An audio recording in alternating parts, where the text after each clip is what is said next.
to do this video really quick because I want to show the correct way to configure a controller in Retroarch since I've done it more than one way.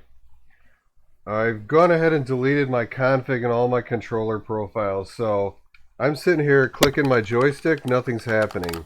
Doesn't recognize it at all. It thinks it's a Thrustmaster, but it's not.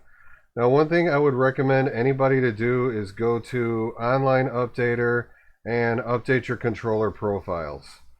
Whether that's really going to help or not, which it's not going to help me at this point, but let's go ahead and set this up the correct way.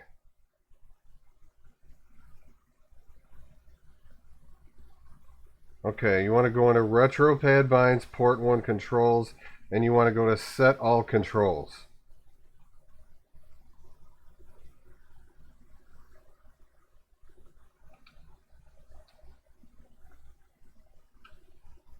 Select, start, LR, L2, R2.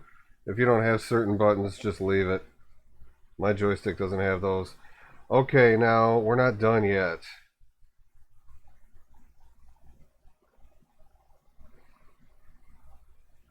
Okay, so you'll notice it doesn't ask you for any information about the analog, so you need to set these yourself manually.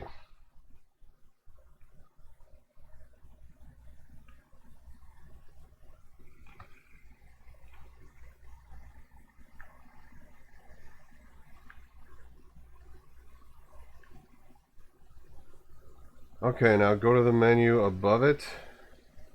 Wait, not the menu above it. You just want to go to Save Controller Profile. Okay, so now I'm using my controller to navigate this menu. Now, if you would like to control your old games with your controller, you want to pause your game and go down to Controls and go to Port 1 Controls and set this to left analog forced, which I already set mine to. And then you want to quit and you want to go down to the bottom where it says overrides and go to save core overrides. You do that, and from now on, whenever you load whatever system this is, you'll get the you can use the analog stick for the D-pad. I don't recommend doing it for absolutely every system universally in case there's anything you're going to want to use with twin analog sticks. So that's all it is. That's how you set up a joystick. It's that easy. You just have to remember to do those couple of steps.